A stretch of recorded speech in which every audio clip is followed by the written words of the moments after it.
Go Bucks. Bucco Brews, Bucco Brews. T. Brady, he's still playing, now he got 7 rings. Bucks are staying at the top and they doing big things. Super Bowl champs of 55. Beat Mahomes can go catch a ride. They can hate us all that they like, cause it's still the Bucks time. Yeah! Bucco Brews, Bucco Brews.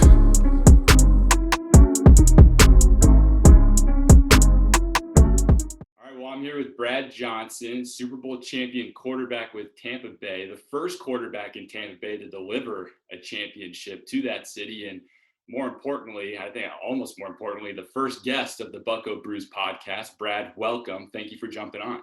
Yeah, man. You only get to be first guest one time. So I appreciate you reaching out, Kyle. Thank you for having me on your show, and we'll have a blast here. Yeah, absolutely. So the way we originally connected, we were talking on Twitter, and I had mentioned, you've been doing all these fun trick shots with football and basketball, and it's been fun to watch. And I had mentioned, this is so fun to watch. I think that if there were an award for most fun Super Bowl champion QB, you'd have to be nominated. And you chirped back, you said that you would win. Do you still stand by that?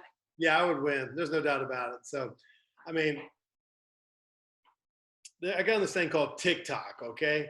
During the pandemic, we're killing time. My family, we're working out, we're eating, we're watching TV, we're watching Netflix, and then kids get on this thing called TikTok. And then so eventually I said, well, I'll try it out. So I made a bunch of videos on there just of my career and working out and kind of peddling stuff. And then this last 6 months, I'm like, I'm gonna put together some trick shots on there. So what I've done is I do it called sequence. So I never just like one shot, lucky shot. It's more of 3, 4, 5 shots in a row and that kind of thing. And then it's hard. Some of them, they go fast, and some of them take 2 or 3 days. I'm not going to lie. So I leave sometimes, like I've been beat up and stuff. I have a lot of fun. I played basketball in college, grew up a basketball guy. So I can obviously throw a football. And so I kind of splice them together. Not splice them, but kind of interact the football and basketball together. And it's called Big Bad Brad 14. We're actually going to do some merchandise with it and raise some money for it's Beyond All Borders will be the charity that we give the money to. I love that. No, it's been so much fun to watch. It's always fun to see, guys, especially for me growing up. I grew up in Tampa, Bucks diehard fan, watching Super Bowl champion quarterback do fun stuff like that. It's fun. And what's even more fun is seeing that you've been able to get your family involved in some of those videos. Your sons, Max and Jake, and even your wife, Nikki, who people forget, she's got a cannon for an arm as well. But between, Max and Jake, I want to make sure I hit on this before we jump into your career. Max, quarterback at LSU. Jake, committed to LSU. Does Coach O just love the Johnson family? Yeah. It's really odd. Of all the places I thought we'd end up at, I never thought it'd be LSU. We looked at a bunch of different schools and never thought it'd be in the SEC, never thought it'd be a defensive head coach, and just all these kind of variables you think that would happen. But we've been to camp there a bunch. It's a great scenario. We felt it was a great fit for Max, and now it's turned out to be Jake had other plans, to be honest with you, to go to a couple other schools, but it worked out. It's a perfect fit for Jake also. Obviously, he gets to be brother and brother, and then as a family, we can stay in one car and stay and head in one direction. But it's been great. Relationship with Coach O has been awesome, and just kind of grown in that. And then Max will be in his second year there, and just looking forward to him getting a chance to play and lead his team. Absolutely. It should be fun to watch. LSU's got some fun years ahead, some success in the past, especially with some good quarterbacks. So it'll be fun to see what Max and Jake can do there. Speaking of college football, even football season in general coming up, it's fun to say that football is about to start. We're in the training camp and the games are getting ready to start. On the Bucco Brews podcast, we obviously love football, but we also love beer, hence Bucco Brews, right? So you sit down, you watch a game. What beer is Brad Johnson cracking? Well, I'm definitely going to have Coors Light or Michelob Ultras. I'm going to have those two for sure. And then, I've been kind of dabbling with the whole Truly thing. You know what I'm saying? Yeah. No, it's low calorie. It tastes good. So I've had fun on those, but definitely would partake in all of that, Love it. So you mentioned earlier, you grew up playing basketball, and, Buck fans love the fact that you're a Knoll. There are plenty of Knolls that are also Bucks fans. And you mentioned you actually went to Florida State to play basketball. later joined on the football team, obviously. Now, my question is, at what point did you talk with Bobby Bowden about joining the football team? Did that conversation happen prior to the campus or once you got onto campus? Well, it's a little bit flipped, to be honest with you. I went to Florida State on a football scholarship. Okay. And then what happened was, I was sitting there, I was redshirted my first year. And so I was kind of just running scout team. I wasn't doing anything. We had 6 other quarterbacks. I'm like, I'm kind of bored and I really want to go play basketball. So my passion, my dream growing up was to play college basketball and to play pro basketball. I was a 3A player of the year coming out of North Carolina, scored 2,392 points. And I want to play for a guy named Bobby Crimmins at Georgia Tech, to be honest with you. And he brought me into his office. He said, Brad, I got another guy. He's an All-American. His name is Dennis Scott. And only play 5 guys. And, Dennis Scott changed my life, and I didn't even know it at the time, but he had an 11-year career in the NBA and all-time great player. And, but Bobby was, I appreciate Coach Crimmins because he's like, Brad, you got to do what's best for you in the end. And wasn't just about recruiting somebody. It's about helping a kid out. And, but I went to Florida State, ended up playing 2 years of basketball, went to the NCAAs twice, and I'm thankful for that opportunity. Yeah, no, it's always fun to see the multi-sport athletes. I feel like we don't see that as much now. Most guys just stick into one sport. And so it's, I'm a basketball guy myself. I played in college, so I love hearing former football players that play basketball and whatnot. But while you were at Florida State on the football team specifically, you played with some studs. And one specifically that jumps off the page earlier while you were there, Deion Sanders. How many times were you throwing his way in practice? I was never throwing his way in practice. I was the smart quarterback. I wasn't taking that chance, man. You know what? It was pretty awesome. Deion, he was a worker in practice. I mean, honestly, you hear the prime time. Right.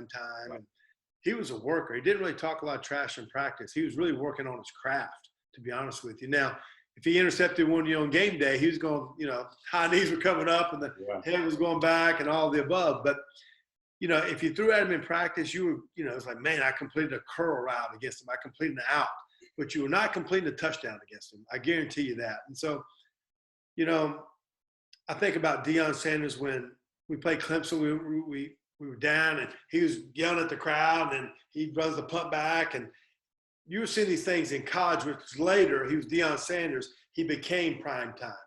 And I saw him make up that name in the college dorm. And in the locker room, and, at that time, the hype was always around the quarterback or the running back. And he's like, DBs deserve some hype. So, it's funny with Deion, like our dorm, Burt Reynolds Hall, was only about 200 yards away. And on game days, we would take a bus ride to Thomasville, come back to Tallahassee. They'd drop us off at the dorm, and then we'd walk about 200 yards. Well, prime time on big games, he would rent a limo, and he would take the limo to the game. You know what I mean? That was his style. And just – great player and teammate, Yeah, that's awesome. But would you say Deion's probably one of the best athletes you've been around? No doubt about it. I would say Deion and Randy Moss, the pure 2 best, like speed and athletic. And, Deion, he played baseball, played in the major leagues for 10 years, I guess. I'm making up a number there. Yeah. Great track athlete, great competitor, football, obviously Hall of Fame. So all around, and then Randy Moss, Hall of Fame football player, he won a basketball state championship in high school. So I do think the multi-sport kind of kid in the end is better just because you learn different skill sets and then and just different, variables of the games of football, basketball, baseball, and just being able to translate to whatever your main sport is. You know what I mean? But those are two of the best that I ever played with. Sure. Now you mentioned Deion didn't talk too much trash in practice, which, I mean, for someone like me and probably most of our listeners, it's surprising. You always think of Deion, he's in people's faces, he's letting people know about what he's doing. So when you take Deion and some other guys you played with, Warren Sapp and Keyshawn Johnson, who's the better trash talker of the 3 in a game? I mean, they all backed it up. No, Deion, now on game day, it was on. But in practice, he didn't talk a lot of trash. And I'll tell you another guy that was really great at it too was a guy named John Randall, defensive tackle for us in Minnesota. So I'd put all those 4 together. They were the king of kings as far as talking trash and whatever they had to do to get in your head or hype themselves up to be ready to play too. So but they all backed it up, you know? Yeah. So you have, like I said, played with tons of studs, but you've also been fortunate enough to play for some really good coaches. Just in your time in the state of Florida alone, you know, Bobby Bowden, legend at Florida State, who unfortunately we've heard he's been dealing with some health problems. Tony Dungy, who obviously won the Super Bowl in Indy, and he's still held near and dear in Tampa. And then obviously John Gruden, who you won the Super Bowl with. Between those three coaches, how did each of those three contribute to your success as a quarterback, but then also off the field as a man?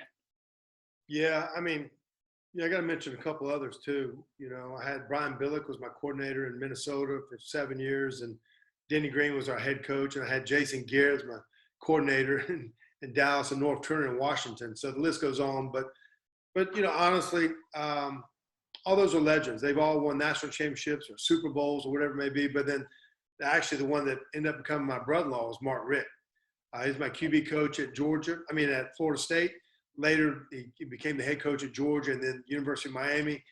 He hooked me up with his sister. So, so that kind of worked out too, but with Nikki. But, you know, all of them have been very, very impactful. But I say Coach Richt because it's been more of a, obviously a personal relationship, a friendship, those kind of things too. But I've been blessed to been part of some great, a lot of guys are great players, unbelievable coaches, and then just, you know, be a part of some tremendous teams. But, you know, to match up, to play with those guys, you're talking about Hall of Fame coaches, winning coaches, and, you know, the right ingredients to get the best out of you, to inspire you, to coach you, to teach you.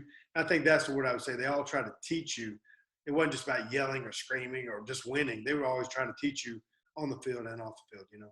That's awesome. That's awesome. You've been blessed in that way. So jumping into your time, we get to Tampa. Obviously, you're drafted by Minnesota, spent some time there, and then you get into Tampa. And you met someone in Tampa, Tony Dungy, and probably contributed to you coming into Tampa.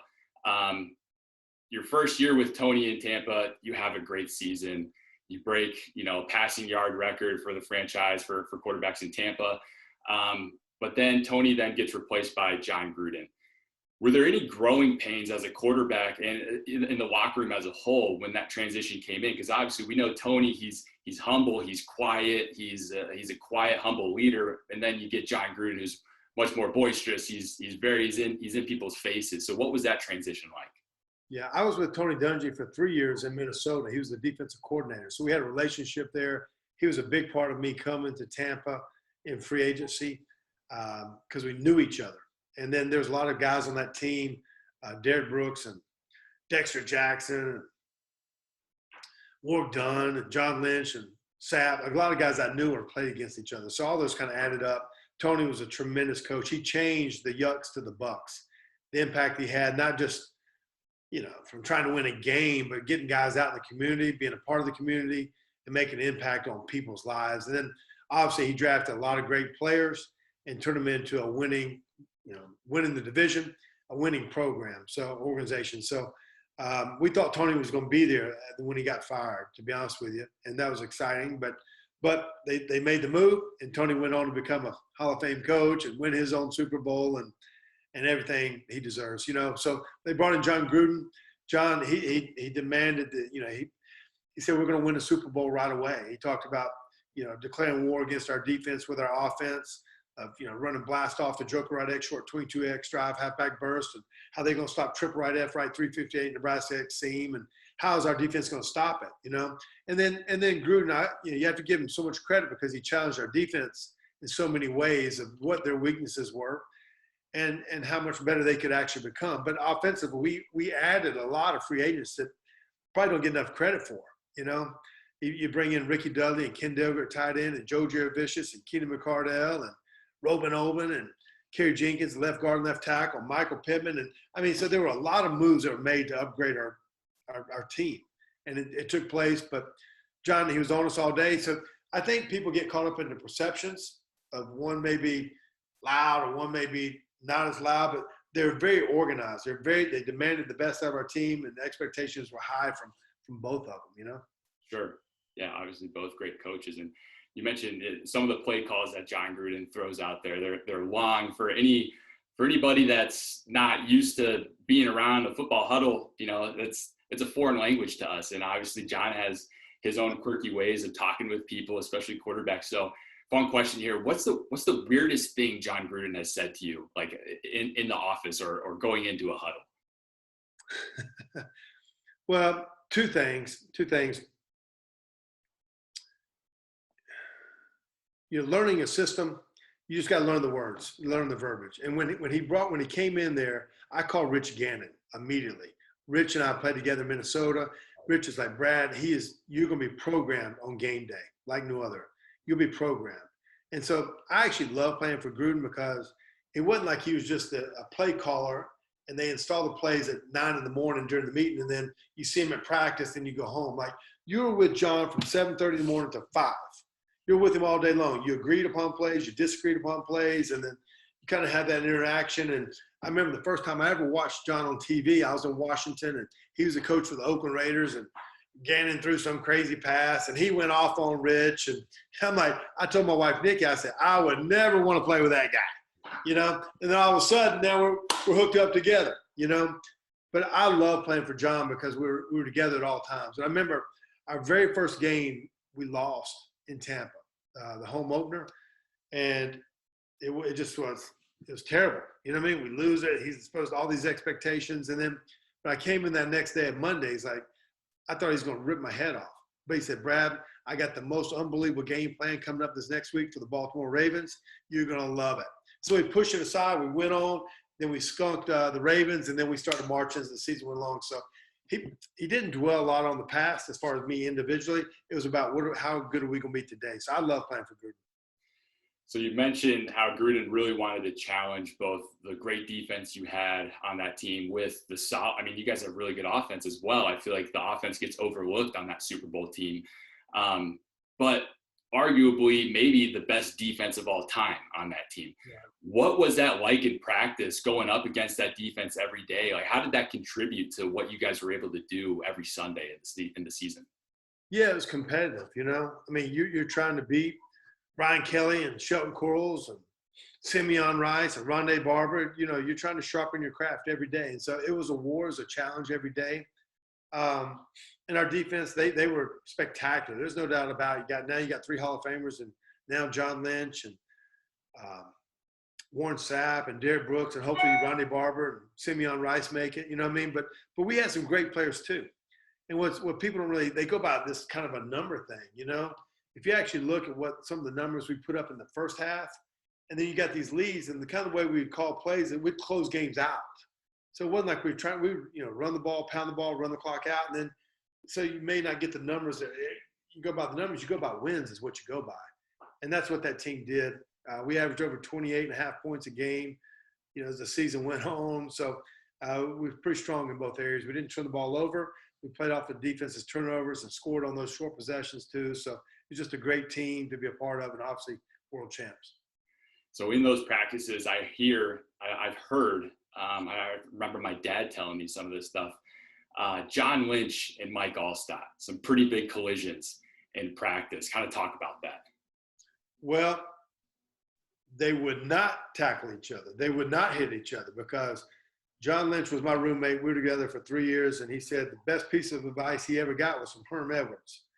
There was one practice they had early in their career, and Herm said, Lynch, you're a great player, but that guy over there, number 40, Allstott, he's a wrecking ball. Don't ever hit him in practice. You better avoid the practice. You better avoid the hit if you want to have a career. And so they never hit in practice. They never collided in practice. They knew not to hit each other. And so they were both smart players. Herm was smart to tell John that. But the only time they ever honestly did hit was when Lynch went to play for the Denver Broncos. We played them. And then there was the second time that they ever collided. So, but competition was always high in practice, regardless of whoever was, part of that. You talk about, Mike being as strong and big a collision as he is. You watch his highlights, and it's so fun to watch, and it's fun to see now he's coaching like you. He's coaching at Northside Christian down there, my alma mater. So I'm a proud Allstott fan. I'm happy he's down there. But when you look at that running back room that you guys had, Mike Allstott, Michael Pittman, those are some dogs. I mean, Pittman, are those the biggest biceps you've ever seen? Yeah, I'd be rolling up my sleeves too if I had his biceps, man. I felt like he'd have these little sweatbands on there and he'd have it rolled up like that. I mean, both of them had huge biceps. I mean, All-Star looked like he had a big neck roll and looked like the Incredible Hulk with his thigh pads, and shoulder pads, but they loved football is what I would think. They loved it. They loved to compete, loved the practice, loved the games, great teammates. For All-Star, I remember we played the Cleveland Browns that year. We won the Super Bowl, and felt like 135 degrees out there. Couldn't even see straight. And we couldn't block nobody. I couldn't hit nobody throwing the ball, but we just handed the ball to All-Star. And I think there's one play you can find it. I think there was like 9 guys that tried to tackle him. You know, he put the team on his back and single-handedly won. But he's one of the great all-time Buck players, and obviously he's in the Ring of Honor and deserves everything that came with it. Now he's giving back to a lot of kids, coaching football now. Yeah, it's fun to see you guys give back in the way that your previous coaches just poured into you guys. Jumping into the Super Bowl game itself, you get there, it's in San Diego. I'm sure the weather's beautiful. There's a lot of themes there. You up against Rich Gannon, who you previously backed up in your rookie year in Minnesota, and then you've got Gruden, coaching against his former team. All those things aside, those stories aside, you get to the Super Bowl. Does the Super Bowl itself feel that much more different than any other game? Did you feel like that extra pressure there? I thought one of the greatest things that happened for us that year, usually there's 2-week period between the championship game and the Super Bowl. But that particular year, there was only 1 week. So we played Philadelphia at the Vet on Sunday night, got back like 2 a.m, then had a 12 o'clock flight the next day to San Diego. You're trying to get your tickets lined up. You're trying to get your family to San Diego. You're trying to get hotel rooms. You're trying to get Super Bowl tickets. It was just happened really fast. There wasn't a lot of time to think. That was before text was even taking place. So there wasn't as many distractions as you think because the week happened so fast. But you remember full of excitement, full of energy. You worked for this your whole life. I remember going to the game and you had to get there like 3.5 hours early because of the traffic jams. But I remember driving down the road on the bus. And usually on the bus ride, you might have 1 or 2 police escorts. Now in San Diego, there's 6 lanes this way and 6 lanes coming this way. There was nobody on the road. You felt like we were the president coming to town. And it was just an awesome feeling. Usually I read my playbook on the way on the bus ride, but this time I put my playbook on the ground and I just enjoyed the bus ride. And I remember Celine Dion singing God Bless America, and the Dixie Chicks singing the national anthem, and Don Shula and Bob Greasy and Larry Zonka doing the coin flip. And you just felt like you'll never get tired on that day. It's excitement, but at the same time, it wasn't just like, it's like, we got to go play another game. You got to go play the game. But at the end of the game, there's going to be a champion. That's the difference. The confetti's going to fall only on one people's head. And that was, fortunate for us, that was us that day. And that day, you guys beat the brakes off the Raiders. I mean, it wasn't even close at any point in the game. Afterwards, I'm sure the celebration in that locker room was pretty epic. There's got to be some kind of funny story for you or some other guys. What funny things were guys doing that night after winning the Super Bowl? Yeah, it was crazy. It was a little bit different in San Diego. So when the game took place, we all did interviews. And so they put you on golf carts and you kind of went out into the main parking lot and you were kind of just on your own in these little tents doing interviews. And then when it's over, you get in the golf cart and they drive you back. So I did that for 45 minutes and they came back. I did more interviews in the stadium. So it wasn't like we got to celebrate as a team in the locker room after the game. At the Vet, when we won the NFC Championship game, it was a great celebration. But so we get done with the interviews of the Super Bowl. I'm walking out with my wife, Nikki, my marketing agent. His name's Brian Lammy. We're walking out of the stadium. Well, the bus took off. So I'm like, all right, my wife's 7.5 months pregnant. I got my friend Lammy here. We had no ride home. So somebody said, hey, good game, Brad. And I said, yeah, man, thanks. Hey, can we get a ride home? So I'm riding with some people. I didn't even know who they were. Give us a ride home. I said, so we're all sitting in the back seat. And And I said, I said, can y'all just stop by the Circle K here for a second? I got to buy me a 12-pack of Coors Light. I got to celebrate this ride home a little bit, So sit in the back, having a couple beers, and then we go back to the team hotel. It was pretty awesome. The team hotel is a huge, huge party, and I went all night long. And then I remember I slept in my jersey that night. I wanted to wake up smelling like a champ.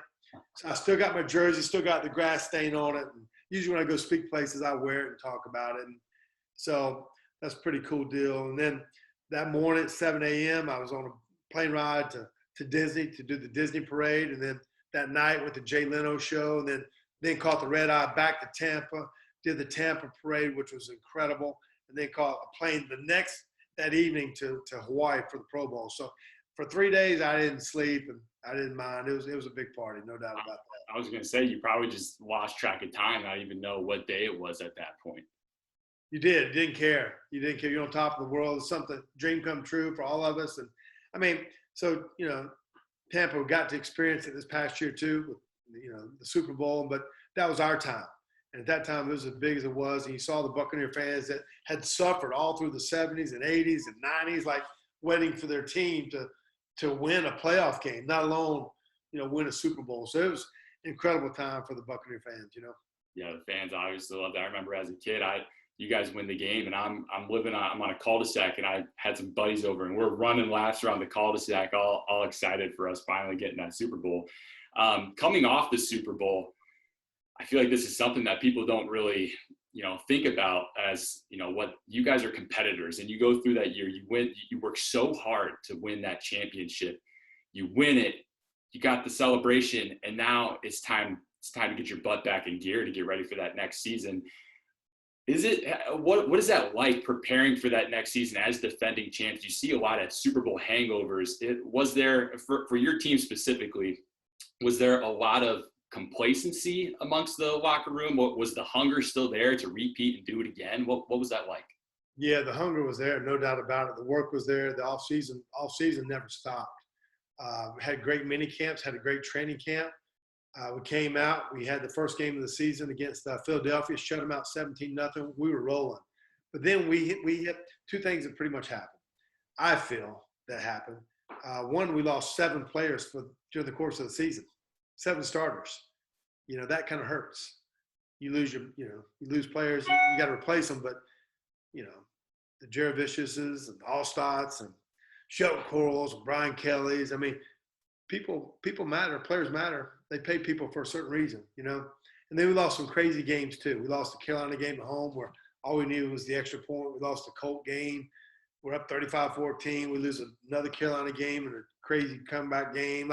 So there's just some crazy things that happened, all snowballed on us. But the work ethic was there. The team camaraderie was there. We were hungry for it. But it's hard to get a first down in the pros. It's hard to win a game. It's hard to win 2 games.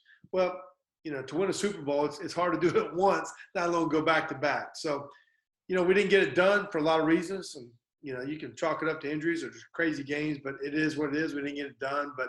But as far as the mentality, it was there.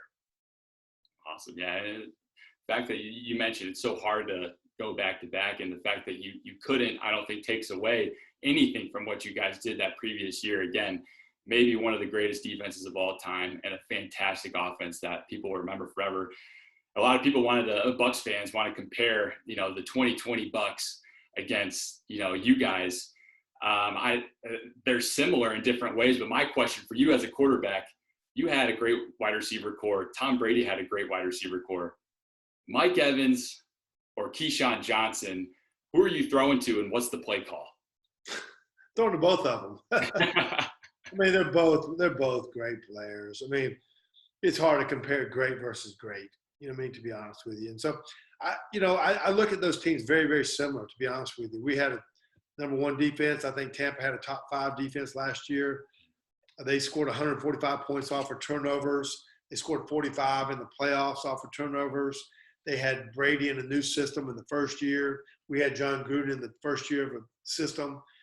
We brought in 15 to 19 free agents. We kind of talked about that. This past year, they brought in 10 free agents. So it takes the right kind of people to handle different free agents coming in. but to do it in the first year like both of us did, both great defenses, and then taking care of the ball like you do on offense and scoring in clutch situations. So I think the teams were very, very similar, to be honest with you.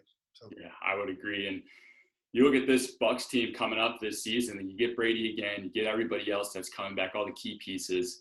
They had a pretty good draft for the most part, I would say. But one guy specifically I want to ask you about, Kyle Trask, quarterback out of Florida. You being a quarterback, did you like that pick that the Bucs made, and what are your thoughts on Kyle Trask?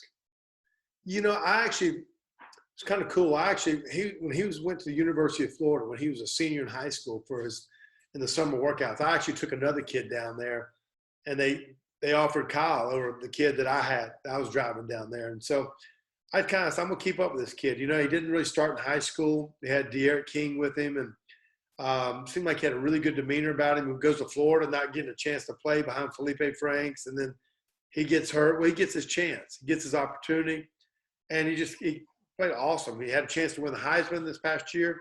They were, they had a chance to go to a BCS game. He did it at the highest level, but it seems like he has a great demeanor about him. Obviously, he's dealt with some adversity, and I think he couldn't have gone to a better place with, Clyde Christensen as the QB coach, and obviously Byron Leftwich and Bruce Arians and Tom Moore. Doesn't get talked about enough, but I think he, obviously with Brady, he'll be a sponge and grow off of that. And, work ethic is number one, and then just, knowing your craft and being great at it. So it's a great pick for Tampa. I feel like give the kid some time, but he's got to be ready at the same time. You never know what might happen. He might be in the game one. So Brady's incredible. It speaks for itself, his career. And but I was really happy for Kyle Trask. Final question for you here, and again, thanks for coming on to Bucco Brews.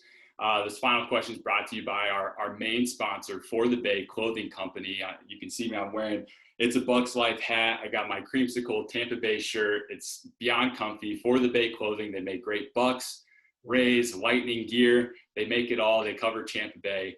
If you go to forthebayclothingco.com and enter promo code Keck, that's Keck, get 10% off your first order. I want to go back to 2003, that Pro Bowl.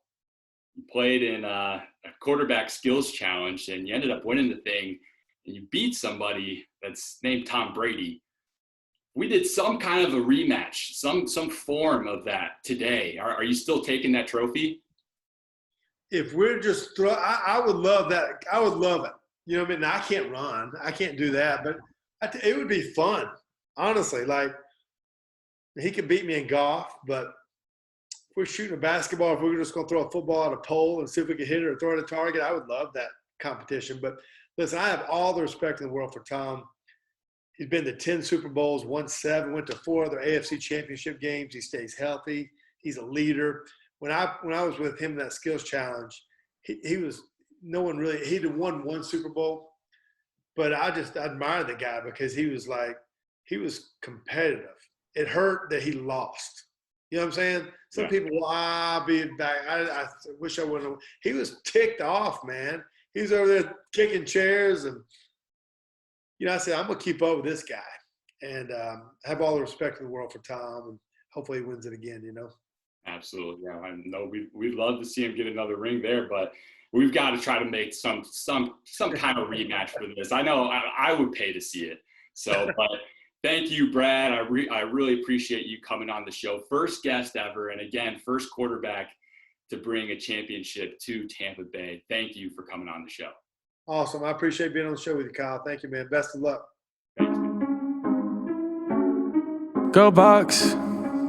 Bucco Brews, Bucco Brews. T. Brady, he's still playing, now he got 7 rings. Bucs are staying at the top and they doing big things. Super Bowl chance of 55. Being Mahomes can go catch a ride. They can hate us all that they like, cause it's still the Bucs time.